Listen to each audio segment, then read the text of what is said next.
Good afternoon, everyone, or good evening, whichever the case it may be. This is Professor Hamamoto. It is March 17, year 2022, 3 p.m. Pacific Standard Time. I trust you're all doing well. Welcome to everybody here in the chat room. There's Kathy, Maureen, Debbie. Only three today.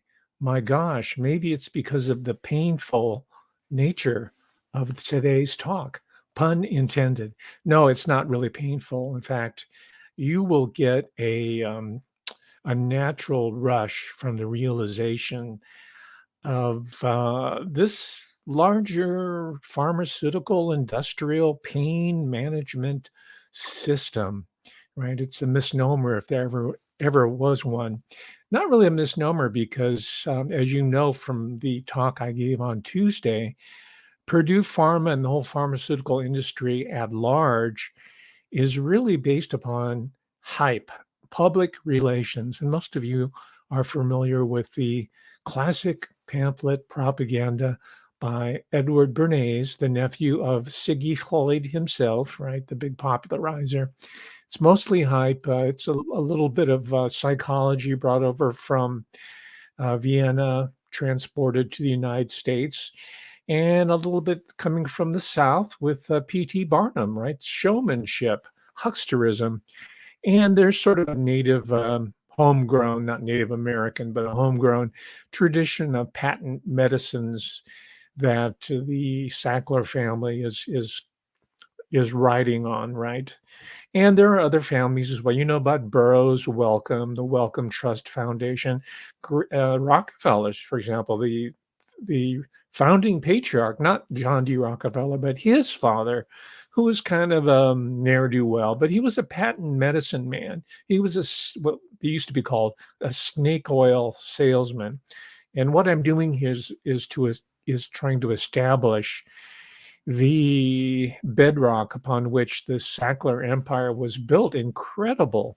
It generated so much transgenerational wealth for the Sackler family and some of the retainers, while ruining the health, if not killing beloved family members, relatives, their own relatives, in fact, without any seeming sense of remorse on their part. So they've compounded their crime against humanity. Not only were they responsible for perpetrating or visiting misery and even death upon untold tens of thousands of people in the U.S. alone, but they make no apologies for it.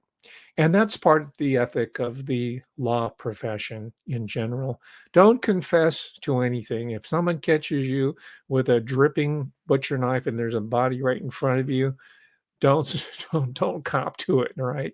Let the lawyer spin it for you. And man, did they know how to do the Sackler family. They really knew how to. They hired the best. They use the old, you know this. They use the old system where you have lawyers. These are the white shoe boys, right? The blue chip lawyers, right? There's a revolving door between so-called public service and private law firms, and they just go back and forth around. And this particular author, his name is Patrick Radden Keefe, as I told you, was trained as an attorney. I don't know how long he practiced, if at all, but he's talks about the culture. That's not the focus of the book, but most of us know this anyway. So anyway, I'm getting ahead of myself. I want to first announce the Patreon group. We're having a meeting, not this coming Wednesday, the 23rd March. It's going to be 12 p.m. Pacific Standard Time. We're going to run it for 2 hours at the most. If it's a small group, and usually it runs I've had them before. I haven't had it for a while. Usually they run over an hour because people have a lot to share.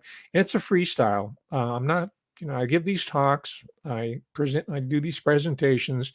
These Patreon meetups are for you, and it'll also give me an idea what you're interested in and whether there's a point of interest. For example, I know there's a lot of people in the Patreon group who are interested in this person, VC Andrews. and they got me going on it, right? Or some, this is not something I normally read, Flowers in the Attic, but turns out it's stupid me. It's a popular culture phenomenon that hasn't ended. 100 over 100 million copies sold in America itself. So hey, we can talk about VC. I might learn. Hopefully, I will learn something from you next Wednesday. And just to sweeten the pot for those who attend, I'm going to have a drawing at random amongst the Patreon attendees, and the winner of this lottery, because this, a lot of it has to do with luck. Today's talk has to do with luck. If you're born to the right family and they happen to be named Sackler, man, you have won the lottery of life. And they don't make any apologies about it. In fact, as we'll get to it, the third, fourth generation like to play it down, and they go to public service.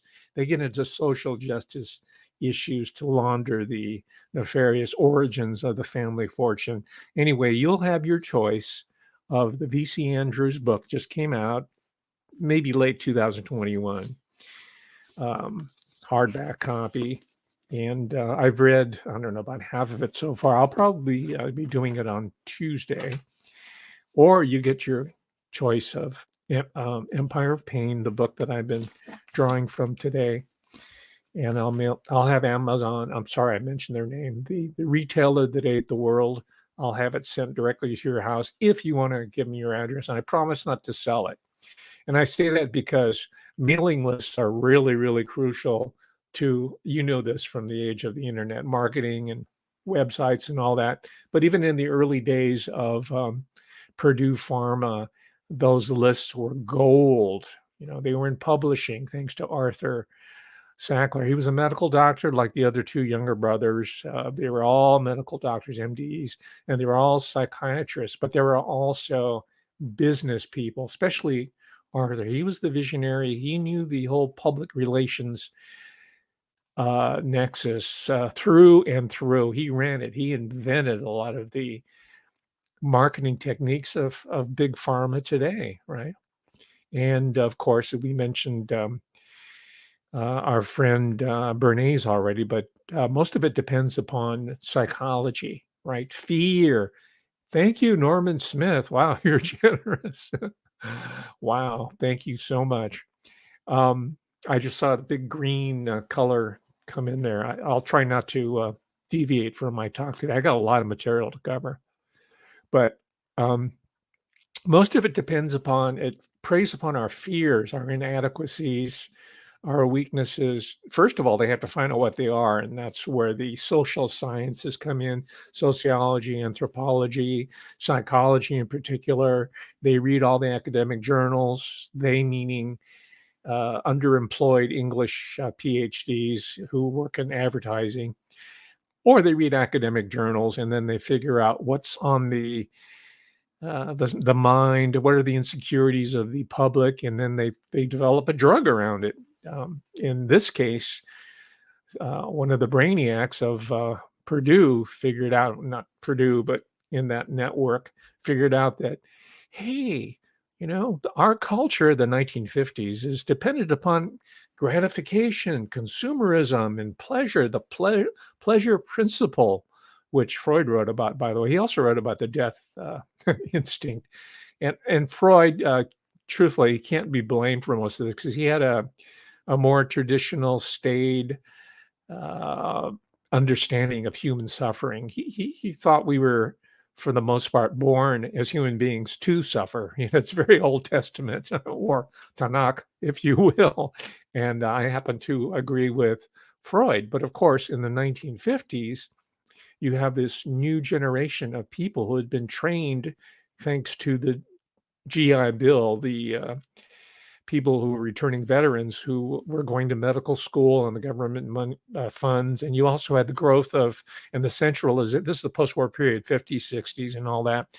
The growth of these health and insurance bureaucracies, where you have this interpenetration of federal government, state government as well, and the takeover of the independent physician. The physician, once upon a time, and there are a few of them left, but once upon, especially if you're wealthy, you'll you'll have the luxury of having your own private physician. But that was the norm. You know the story, so I don't have to go into it too much there. But out of this, by the time this process was in its maturity, I'm talking about the Sackler model of wrapping up all the different ends, the marketing, the distribution, the sales, the manufacture. It's called vertical integration, right? And the intelligence, they would sell reports because they had the mailing list, right? They could sell reports to physicians and other sales companies on who were the big customers there, what were the blips. They could read just like the analytics on Facebook here or Google. The average Joe like me can go in there to see my numbers, where they spike, and it's not super detailed, but you can. And I never do it because I'm not really sure how to interpret the information. But there are people who do. That's their career. So by the time this guy named Drew Pinsky rolls around, and many of you already know him, especially if you're from the LA area. I was living in Orange County, which is in the Los Angeles, Orange County media market. One of the, I think the second largest in the country. The biggest one is the tri-state, I think, New York, New Jersey, that part of the country. Or maybe it is LA. I don't know. That's where a lot of it's probably the more important market because that's where a lot of the media people live and work in that little bubble there on the west side of Los Angeles, in particular Santa Monica, Beverly Hills, Holmby Hills, up in that area, right? So by the time Dr. Drew, who's a fourth year medical student in Los Angeles, I think he was born in Pasadena, California, which, by the way, used to be the bastion of old Southern California wealth, was in Pasadena. And Pasadena as being the home of the JPL, the Jet Propulsion Laboratory, Jack Parsons, that neighborhood there. It's also they lived in the poorer section of it, but that's also the home where they finally wound up of the Indonesian American rock stars by the name of Van Halen, or as we know them, Van Halen. So there you go. Again, the old Dutch diaspora, which figures really large in this story here, because we're talking about opium. We're talking about the transshipment of large drugs from the Asian part of the world to the United States of America. But in this case, the manufactured version of it, the synthetic version of these opioids. It's an old process. It's centuries long, and you know about the Dutch East Indies Company and later the British role in it, which I'll touch upon as we get through this. But let me finish up with the Harbinger of Death, as I refer to him, Dr. Death, Dr. Drew Pinsky, because after his fourth year in medical school, where he was working part-time with a local Pasadena radio station called K-Rock FM, Pasadena. And it was billed as an alternative. They played a lot of punk and new wave, and all the people with the spiky hair and the skinny tie thought they were cutting edge and they're going to change the world. And, pretty soon you're at the age, you're going to be going to Las Vegas and watching all your favorite new wave groups from the 80s on the stage. Right? Well, that's K-Rock, right? And I'm just telling you, I'm making fun of it because every generation thinks they invent the world anew and it's going to last forever. Just like the Sackler family, remember the graphic from last Tuesday's talk, the Workman's, he's chipping off the letters of the Sackler family from the Metropolitan Museum of Art and Harvard University, Columbia. They're saying, Sackler, who's that? No, we don't know anything about it. Of course, they were all paid off, right? The university president, the administrators, the chancellors, vice chancellors, senior professors, certain key department chairs, they are all paid off, right? Jeffrey Epstein, you know that whole system. I don't need to say anymore. Go there with money that comes from not the Epstein fortune, but from the hidden hand. It's banking fortune. It's money. It's coming from the City of London. It's coming from the Bourse. It used to be called the Bourse in Paris. It's coming from Wall Street. It's coming from the hereditary wealth. And then when your time is up, then they roll you up and you wind up in prison and dead. Okay. So far the Sacklers have gotten away with it, but I'm sure they'll start rolling up some of them before too long.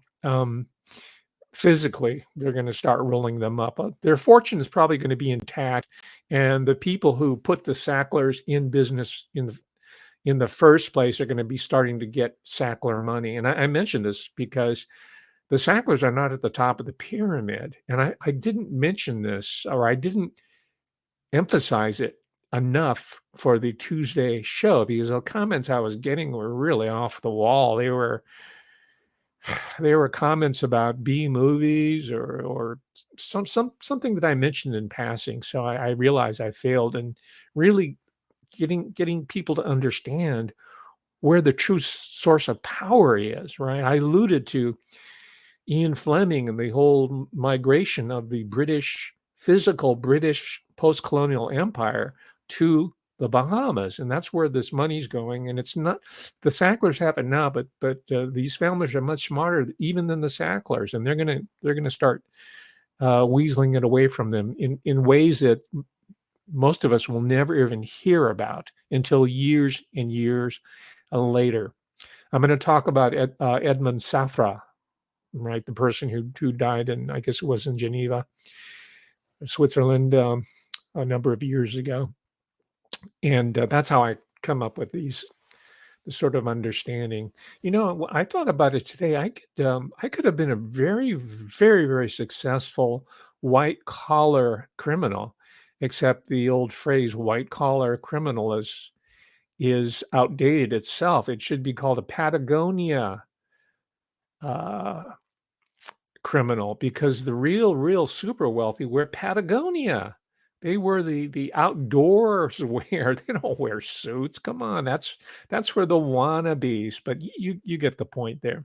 But anyway, I could have been a successful white collar criminal, because the reason why I understand the Sackler family so well is that, full confession here, I applied for a job as a pharmaceutical representative with a PhD in comparative culture, which was way ahead of its time. That's my penalty, is I'm usually 10 years ahead of time. Now with the internet, I'm only 2 years ahead of time, right? What I was teaching 10 years ago at the University of California, Davis, actually it was more like 15 years ago, is now in currency. And I never thought that would happen in my lifetime, but my whole New World Order theory lectures that I was giving way back in 2005, the year after I came back from Okinawa, Japan, um, up until 2016, I'd say, because toward the end they were suspending me and taking me out of class and not letting me teach, because they didn't want me to pollute the minds of undergraduates any further, because these people were going into pharmaceutical work, or they were going to become medical doctors or lawyers to defend the medical doctors, to defend the Sacklers, the steaming Sacklers of fertilizer for the future. So they didn't want me to corrupt them, especially since they need Asians in order to fill the niche that other minorities once did, like your Sicilians, like Jews, like whoever it was, right?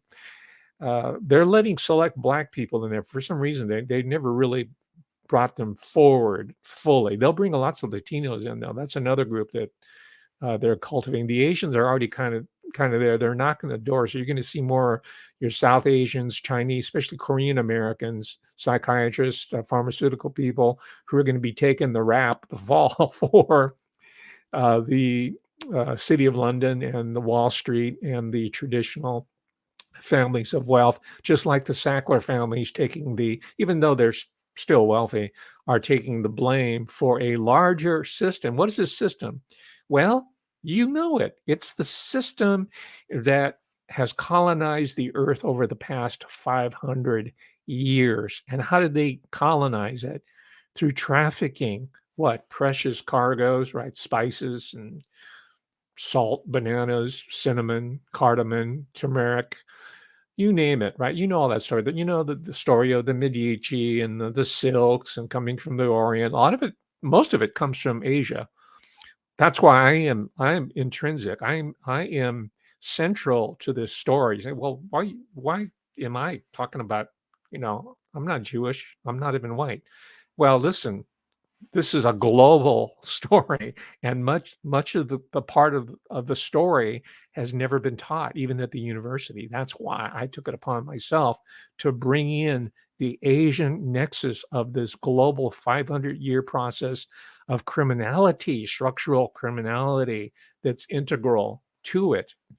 And of course, that one of the reasons why Asians were barred from even emigrating to the US, it was under the pretext that they were opium addicts, that they were opium junk, the opium problem. By the way, that's one of the images that the Sackler family, ironically, had to overcome in order to market OxyContin, because the generational memory of these Chinamen in their opium dens lazing around and seducing white women. Right? This was in the early cinema and more recent cinema, the talkies and all that, was such a fright to everybody except perhaps the working class. So they had to overcome that. So instead of the opium pipe and the raw opium that you process, they developed a jagged little pill called OxyContin, right?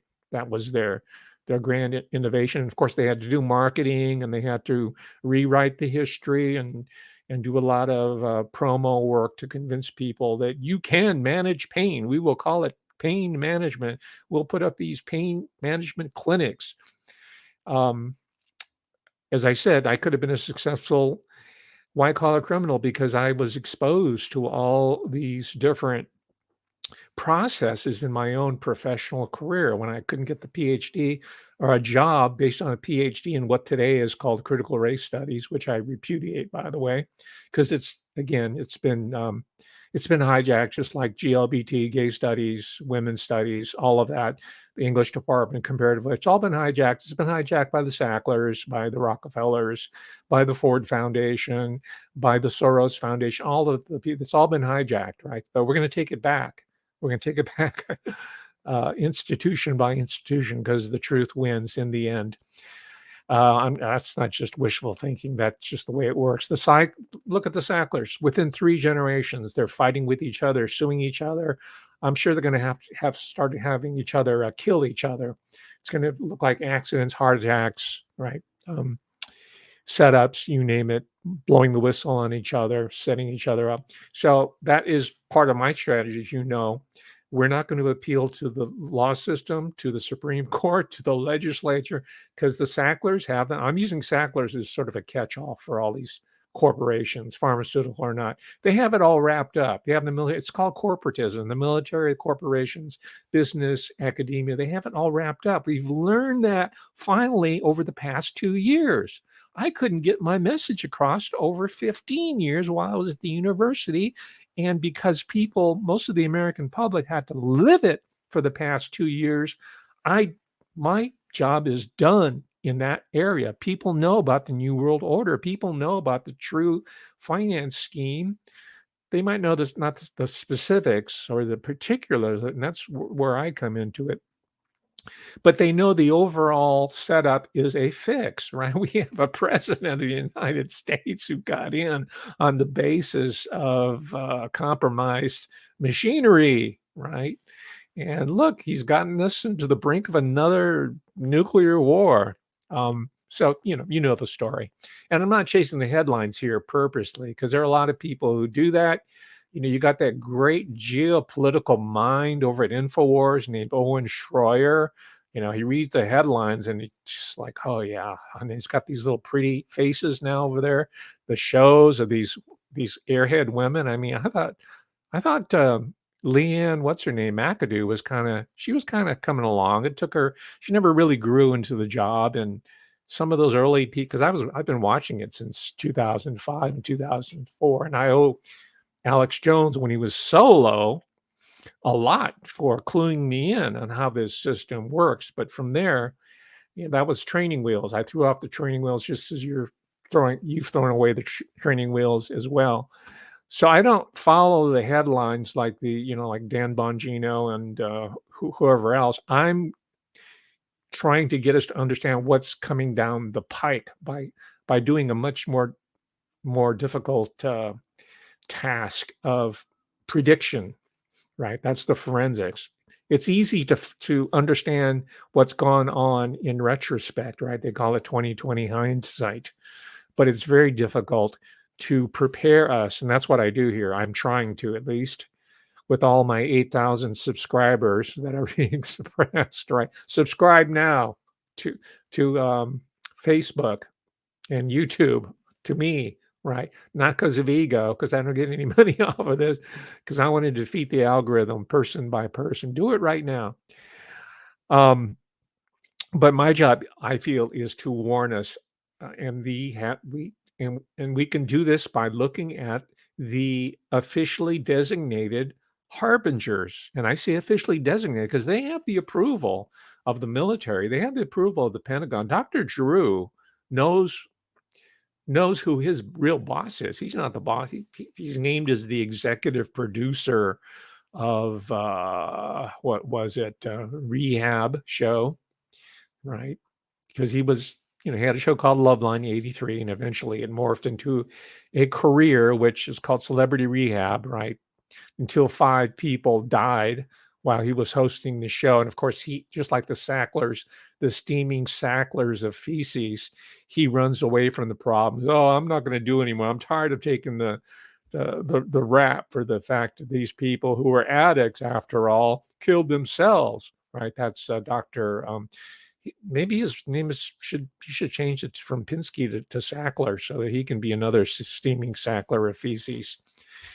So that he got his degree finally and went into TV, and I think that was also part of the career trajectory. It seems organic, right? He was a med student, got his degree, and he seemingly morphed into these different entertainment opportunities. But he is one, and the reason why I'm focusing on Dr. Death here, Dr. Drew, the Harbinger of Death, is that he is part of this doctorization of the popular culture. Because when I was a kid, we would have these phony doctors in white coats telling us, yes, you should take Pepto-Bismol or Geritol or Concoction X for your hemorrhoids. And we would naively think that they were medical doctors and they were actors.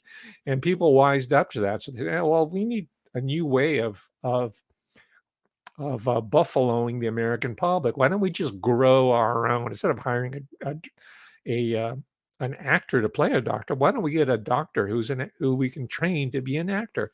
And that's Dr. Drew Pinsky's role. You know that. So the great singer Mindy McCready was dead by age 37. Now, she died of a self-inflicted gunshot wound in 2013, but it's well known that she was on a whole battery of painkillers, as they're called generically. OxyContin, I don't know. I'd have to look at the autopsy to see what the brand names are, but the point is that she was a alumnus of Celebrity Rehab under the executive production of Dr. Drew. Who's paying his salary? We'll have to check that out. Maybe you can do it as a community journalism project. Find out who Drew Pinsky find out who his parents are, going back grandparents and great grandparents. Find out who Drew Pinsky is. And then you have Joey Kovar, who I don't really know because I didn't watch MTV Real World. He died at age 29, and that one is listed officially as opiate intoxication. And this was during the run up to what was later declared, not officially, but it was recognized, let's say, as an opiate epidemic in America. This is around 2010. And we should have known that something was up by this point when you started seeing these celebrities dropping left and right. And I'm not saying this to gloat and not to exploit their celebrity status. I'm just saying that the celebrities who were brought forward as sacrificial lambs didn't know that their addictions and the pain that they were suffering were being exploited to normalize celebrity, sort of a perverse celebrity endorsement through their victimization.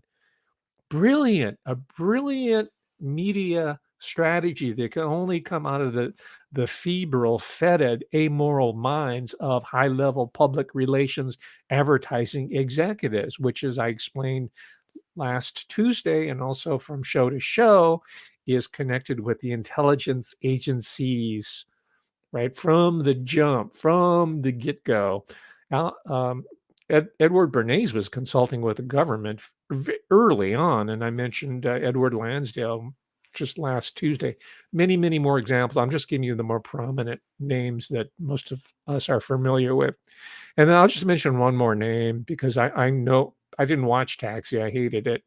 And I'm the guy that wrote the first and best book on television sitcoms, me, Daryl Y. Hamamoto, Professor Hamamoto. It's called Nervous Laughter.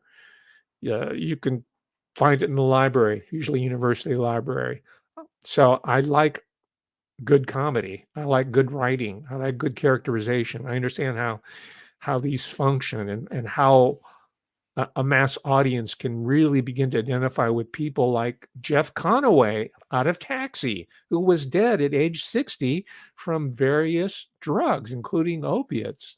So those are the people that died under while Drew Pinsky was executive producer of his pain rehab industrial complex show called Celebrity Rehab. And then later he relabeled it. They try to milk as much they can out of it before it expires.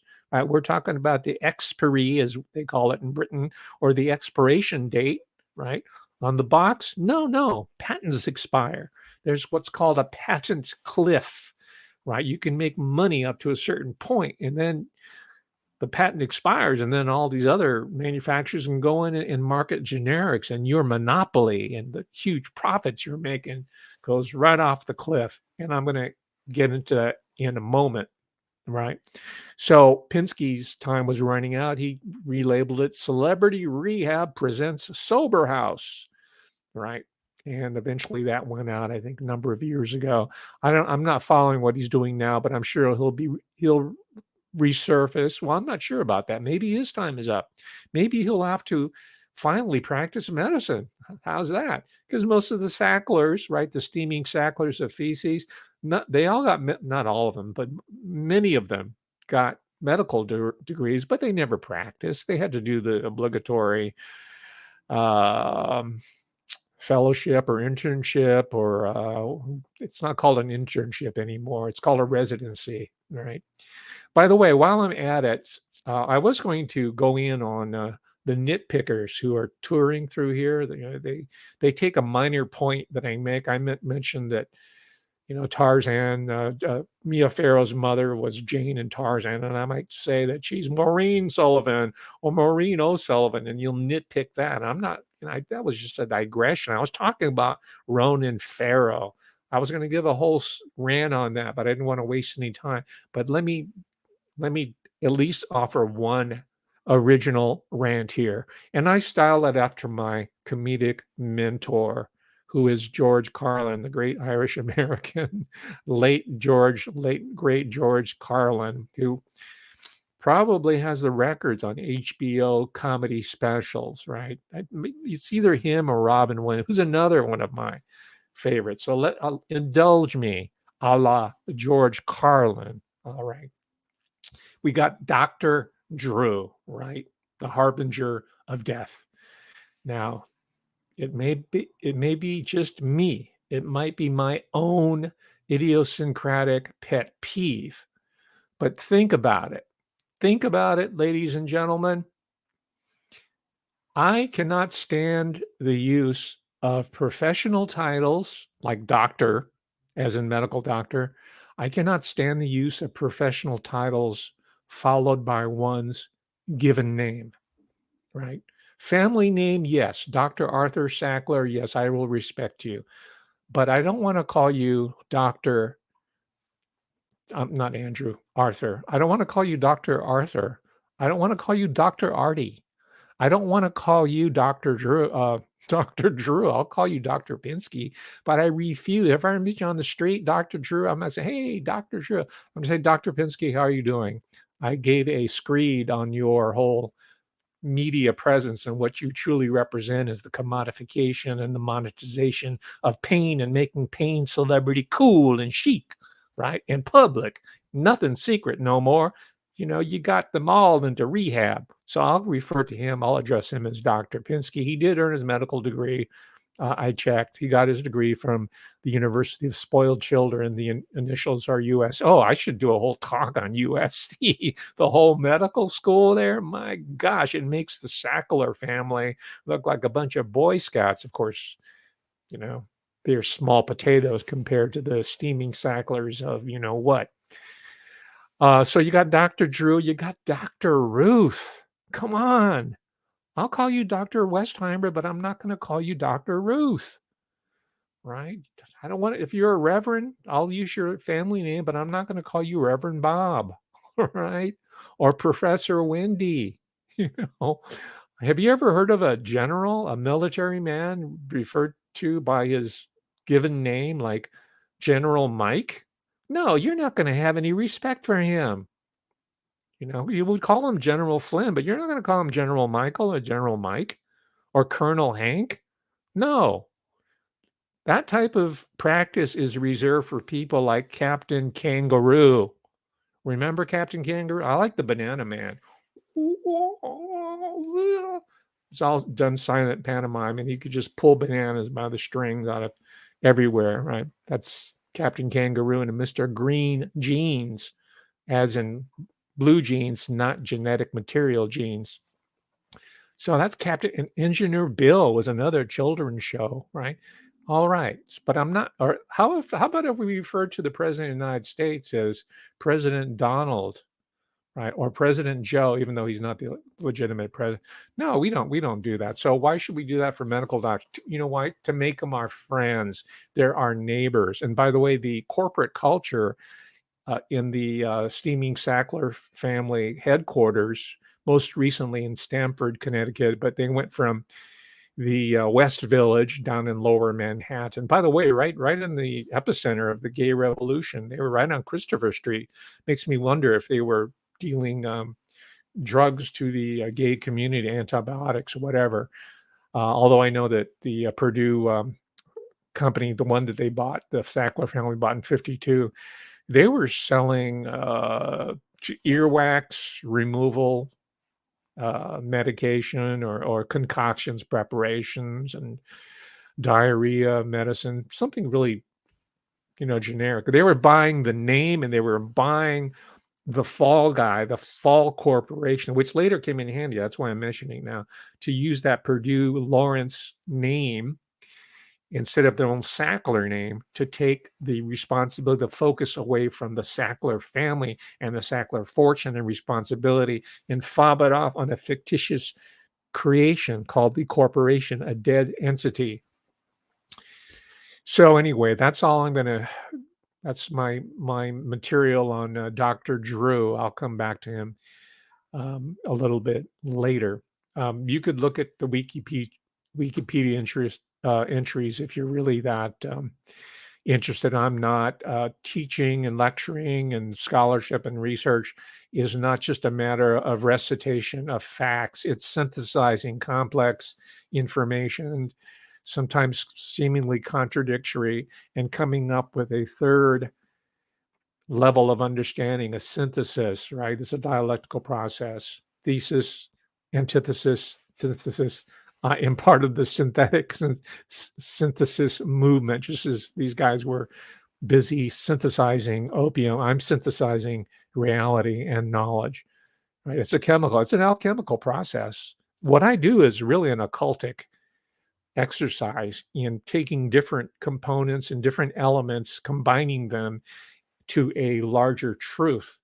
So maybe I'm the heir to Paracelsus. Maybe I am the latter day legatee of someone like Dr. John Dee, who was a philosophical doctor. Maybe I am. I read them and I study them and I understand what they were seeking. They were looking for new syntheses of information, knowledge of the wisdom of the ages, as well as what's going on now and into the future. Right. It was Dr. John Dee, for example, who did envision and conceptualize something called the New Atlantis. He was the one that came up with the idea of Britannia as this world, this global empire. And isn't that what we're talking about today? Because we're talking about the collapse of this John Dee, This is like in the age of Elizabeth I, right? We're going back centuries, okay? But are we not today in the 21st century talking about the disappearance of that global geographic empire that Dr. John Dee had conceptualized, and later people said, okay, we're going to follow the blueprint. And then H.G. Wells, who was read into that occultic program, said, okay, we're going to execute the next stage of it, which is massive depopulation, right? And then now we're at the third stage. It could be the end game, were it not for people like me sounding the warning, and people such as yourself who are open to these ideas and can follow my argument, even though I'm talking a mile a minute, because there's a lot of repetition in what I do, like music. I keep putting out the same riffs, the same harmonic progressions, and it's going to sink into you on a subliminal level, if not on a rational level. It's kind of like an earworm. You can't get it out of your mind. Okay, it's all part of the occultic process, the occultic pedagogical strategy that I employ here without you even knowing it. Because you know what? Arthur Sackler didn't discover that process. He knew it. Arthur Sackler, he comes from a family of rabbis on one side, part of the family.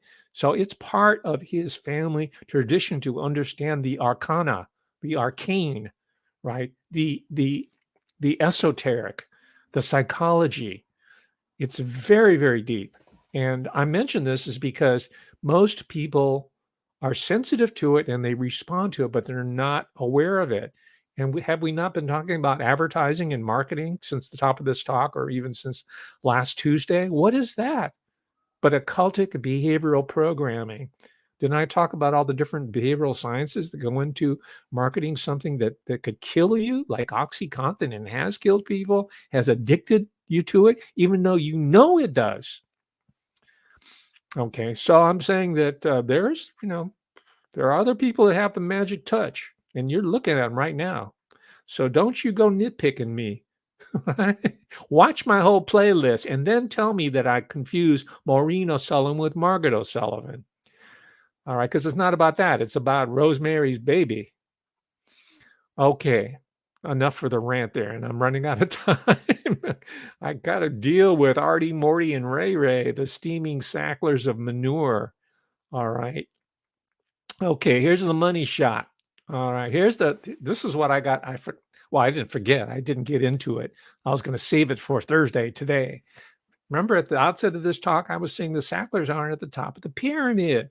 That's the mistake. Maybe it's purposeful. I don't know. I'm going to give them the benefit of the doubt, right? Because we can only ask our writers to go so far. There's a sort of not a ceiling, a conceptual ceiling, but there's a ceiling of understanding that even the best writers have, right? Maury Terry, who wrote Ultimate Evil about the so-called Son of Sam, could only go so far in his time and place. Same with all writers, same with myself, right? So I'm not faulting him for that, gainsaying, double second guessing him or anything, but I'm just saying that I am bringing my insight to his work, his hard work. I congratulate him for an incredible piece of work. He should win the Pulitzer Prize for this piece of work here, The Empire of Pain. But I am saying, from my occultic John Dee type of analysis, looking at it from many, many different dimensions, understanding world empires, and having applied for a job in pharmaceuticals, and also written letters for students who wanted to get into med schools. They couldn't make it, so they had to do the next best thing, which is to become pharmaceutical reps and make much more money than the doctors that they go on. I wrote many letters, mostly to attractive women who would be recruited as pharmaceutical reps to make gaga eyes at the doctors, who usually don't have much of a social life when they're trying to maintain a 4.0 GPA average and pass all the different examinations, right? Don't have time to date, so they make it up on the other end by marrying an attractive nurse, or who they usually leave for an attractive pharmaceutical representative. I went to the training program. I did a follow along to a pharmaceutical company.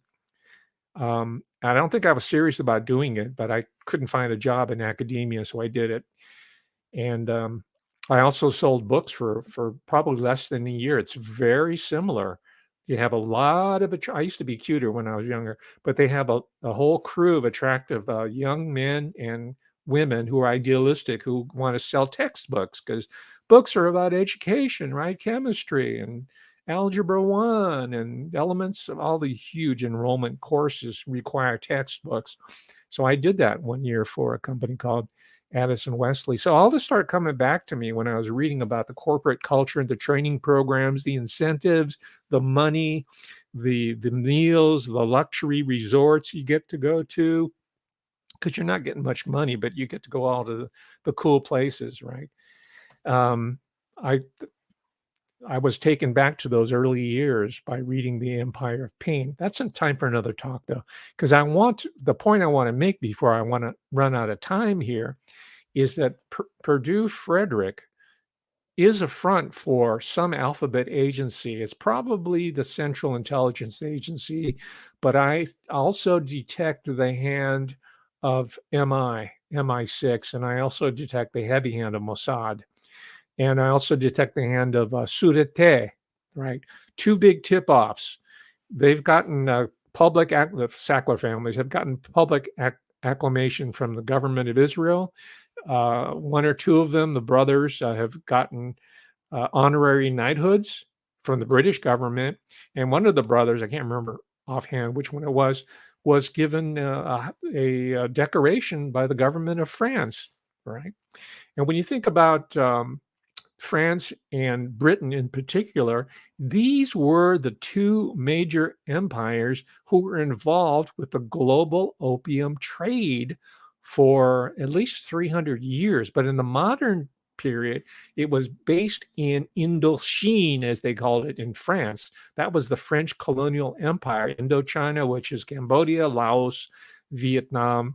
Those are the three major countries there. And as you know, hopefully, there was a Vietnam War that was about the opium trade, and the United States got pushed out of it.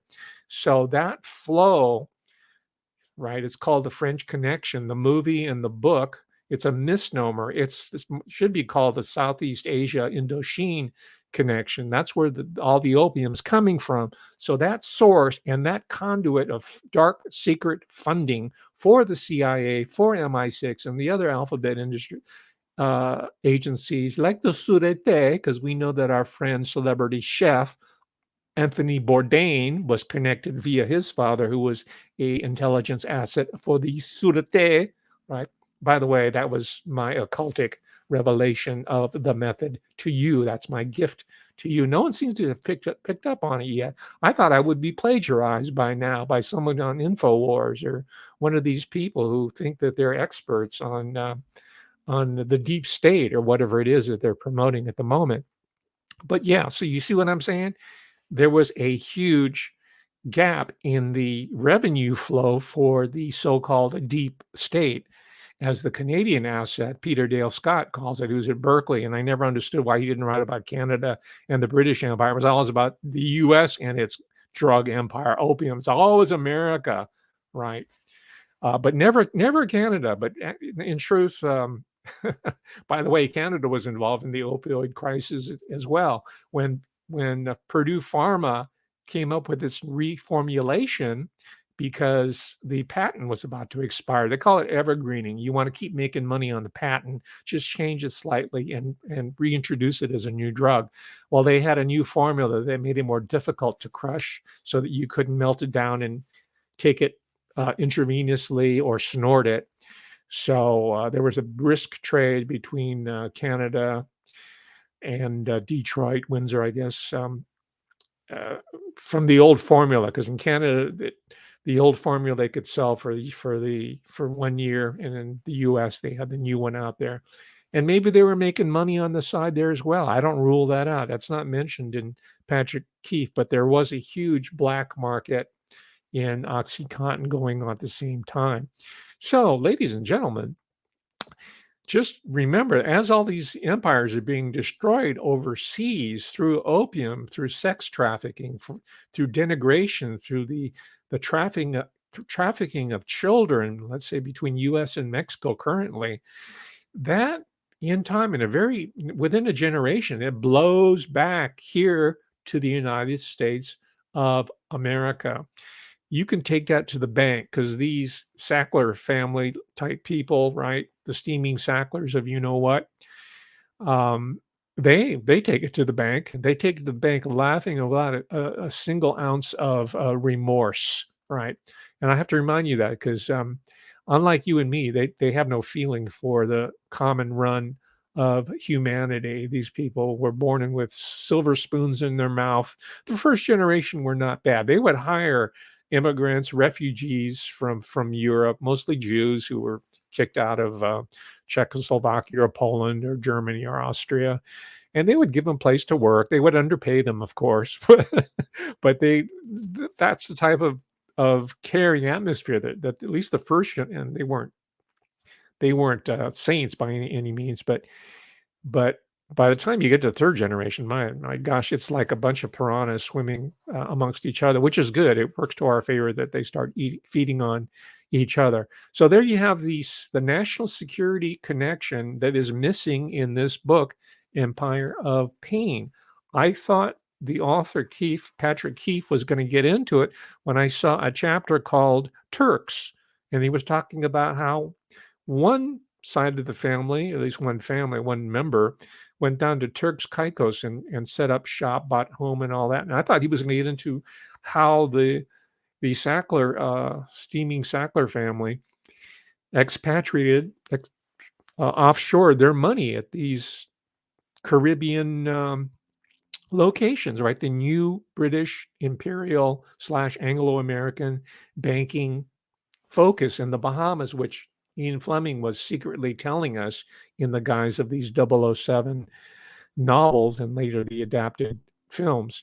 He didn't get into it. Of course, that might be another book altogether. He should have at least touched upon it because the Sacklers are still very much in touch.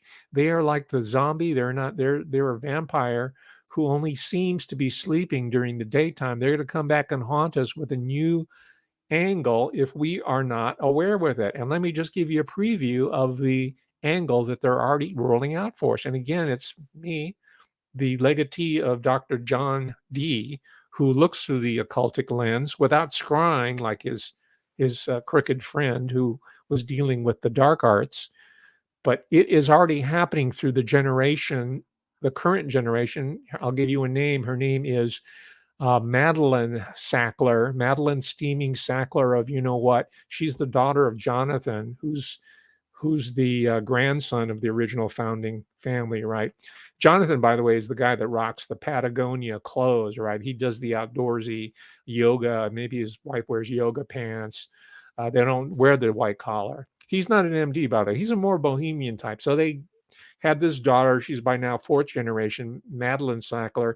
And when you get to the fourth generation, those are the ones who become the filmmakers, the writers. They become the Abigail Folgers, the woman that was murdered at Cielo Street, right, with Sharon Tate. They become the humanitarians. They become the full-blown, full-time philanthropists. Sometimes they become photographers, artists. Lucian Freud, for example, became an artist. He was, by the way, seen suspiciously in the same area that that little girl who was abducted, Madeline, the English girl, I forgot her name, and was in headlines forever. I've already forgotten. I'm sorry. I apologize. But I'm doing this on the fly here. Don't have a script. So you have Madeline Sapler. Here's what she is. She's a filmmaker, right? She grew up in Greenwich with 2 silver spoons in her mouth, one from the Sackler family, one from the other side of the family. And she did her undergraduate at Duke University. Don't get me started on Duke. That was built on a tobacco fortune, right? Doris Duke, all those people. She started out in pre-med, but then she got interested in filmmaking. I think Daddy had a talk with her in his Patagonian clothes and said, listen, we got enough medical doctors here. We got Dr. Richard. We got Dr. Kata or Kathy. And by the way, that was part of the culture of their headquarters. They called each other by the first name. There's so many medical doctors, they would use their first name. That's another reason why I don't that's why I don't trust people who are medical doctors who say, my name's Dr. Bob, my name's Dr. Mike. Give me your family name, because that's really your reputation that I'm looking at, not your given name, your identity, your fabricated identity. So she became a filmmaker. Of course, she has to move to L.A., and not just anywhere in L.A., not Silver Lake, where her family's product was being prescribed in the thousands by these fake doctors, these pain clinics, and then sold to people illicitly, right? No, she had to move to Los Feliz, Los Angeles County, around the Silver Lake area. The guy, Joseph Gordon-Levitt. He lives in that neighborhood. He lives in Silver Lake. I've been by his house. Joseph Gordon, check him out. Look at who his dad is. Man, that is a sinister looking dude. Do you think Third Rock from the Stone just happened because he was the most talented kid? No, he's connected. Joseph Gordon-Levitt, he is connected. All those films he gets direct movies, big budget film. How does that happen? So anyway, she moves into that area. It's the hipster area, a lot of musicians and, as we know, filmmakers, producers, and that type of people. The West Side became kind of saturated with the older Hollywood. This is the new up and coming hipster generation, the post millennial people, such as Madeline Sapler. And by age 28, she did her first documentary. It went around the film festival. Robert De Niro has one, right? The Soho Film Festival. I forgot the name. What it's called. You can comment on that one. It's the festival that they wouldn't allow that. The certain film that I'm not going to mention. They wouldn't allow it there. So I got some critical attention. Then she got on that basis. She got a deal by HBO. Right, doesn't stand for Brahma. It used to be called Home Box Office, and it's a show. It's a reality-based show, but it's because it has real convicts in it, and it's called OG, as an original gangster, right? And it's a show that, guess what? It's filmed in a correctional facility, Pendleton, in Indiana. It's acquired by HBO, and guess who the executive producer is? Yes, George Clooney. By that I mean George Clooney. He's another liberal social justice figure who is used once your career is pretty much over, used to launder reputations, to distract the public that's addled by celebrity. Of course, he married him. He's gay, right? So he married a beard, Amal Clooney, who's supposed to be a human rights attorney, who visits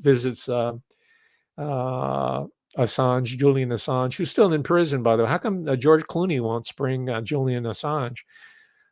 Maybe they're responsible for keeping him in isolation like that. I'm not saying they are. I'm just speculating. Conjectures are okay.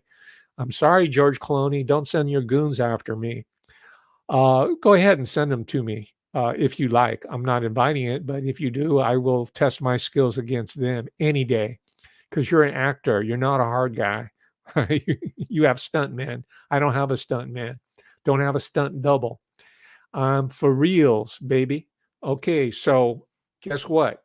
When OG premiered, the HBO funded production via the seeming Sackler family, and they funded it. The money came from the Sacklers and laundered through whoever the means, right? Because they're repairing their whole image here by producing these artistes on the family, George Clooney as well, right? So when it premiered, Madeline made a red carpet appearance. No longer, of course, greeted by Joan Rivers, who was a Warburg by marriage. They got rid of her because she said that Barack Obama was queer, and said that his husband was a transvestite. She died shortly thereafter. But she was doing these with Melissa Warburg. Melissa goes by her real name, Warburg. Her and her daughter were doing these red carpet celebrity interviews while they're going into the facility there. So she was there in her all black ensemble, and she was celebrated at all the parties and maybe even the after parties up there in the Silver Lake, up in the hills there, right? And she posed for photographs with the former Obama man, right? That he had to leave because he was involved in some kind of issue, but you know who he is. He's a CNN personality right now. Maybe not anymore. I don't know what he's probably working for the nonprofit. By the way, he's out of Oakland, right here, Oaktown. And you know him and you and I know him. We love and know him as Van Jones. Van Jones. Yeah. So she's there. She's shown that she's down with the OG, right? With the real black people, even though he's more bourgeois than I could hope to be. Who grew up in the black ghetto himself? That's me. My funky bad self grew up in the hood, right? And Van Jones, I'm sure, had a much easier time than I did coming up. So did Cory Booker, whose parents are both VPs with the Banco de America. And who else with Van Jones on the red carpet? It was none other than the Black Lives Matter activist named Sean King. Sean King, yeah, give it up for Sean King. By the way, I earned my accent because I did grow up in South Central. Because all the colored people had to live down in South Central. You dig? Right? That's the Orientals, the Mexicans, all the poor white hillbilly trash. That's why I like country music from the 50s. I grew up with and all the Negro, all the poor Negro kids. We all came up together. All right. So, and I mention this because maybe I got a boner against rich, privileged people like the steaming Sacklers. You know, they could have brought me on, but you know why they didn't bring me on? Because when they took me to all the parties and they wined and dined me and took me to the events, I was very big in the independent film festival circle. The people at the San Francisco International Asian American Film Festival, they loved me. I was a judge. I would get tickets and all that. But they realized, shit, this guy can figure it out, man. He can break it down. He's like the latest incarnation of Dr. John D. He knows what's going on here. So they decided to lead me on the outside, which was really a smart move on their part, right? But I was slick enough to position myself in a way that I could still get my message out. And I'm doing it here for you, beautiful people. Corky Goss, Infamous Spoon, 495.3, Ezra Goddard, DJ, Debbie, Tom Colby. I'm doing it for you. Rob in LA. You know what Silver Lake is about. You know what Echo Park, all of that, right? Okay, I'm out of my time, ladies and gentlemen. I really enjoyed. I think I'm going to be leaving the Sackler House of Pain, the steaming Sacklers of manure. I'm leaving them outside the door because they're smelling up my house. And I'm going to move into VC Andrews. And a lot of what I'm reading confirms of what I was expecting to read: child abuse, right? Some really strange minor attracted persons, they're called MAPs, right? That's the euphemism for pedophile that they're starting. Because remember, I go over the event horizon. I'm not a reciter. I'm not a Googler. I'm the latest incarnation of Dr. John D. My scry stone is my mind and you. All right, ladies and gentlemen, that's enough for me bugging out on my own greatness, because I am from the hood, and that's what you're supposed to do if you want to maintain your position within the hierarchy. You got to sell wolf tickets. All right, that's not very Asian, by the way. We have a saying that if those who know don't say. And that's why you don't see very many of the gangsters out. But they're bigger than everybody right now. They are big. They're huge. And guess who's going to go in on them? Me. All right, ladies and gentlemen. Bye. Thank you.